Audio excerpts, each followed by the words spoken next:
Ayun guys, ngayon tayo ay pupunta sa kanyang bukuhan. Tingnan natin ang kanyang buko. Napakaliit ng pero madaming bunga. Wow! Ang liit ng puno pero madami siyang bunga, oh. Napakaganda ng bunga.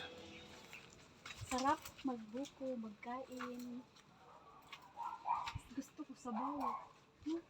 Ito ito matigas na kaya hindi hindi kinukuha. May tukod na nga. Ito hindi ba ito maano? Ha? So yan.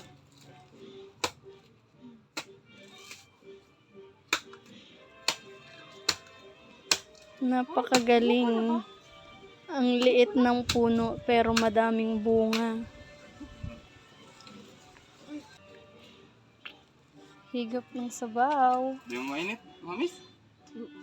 Sobrang tamis.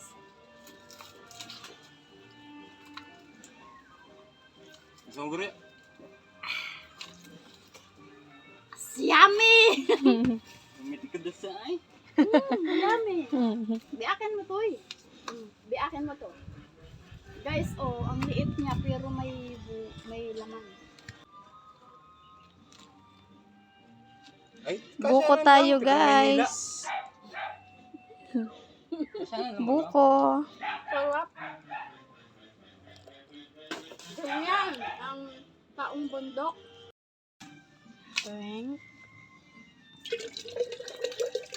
Sabaw. Wow. Sabaw.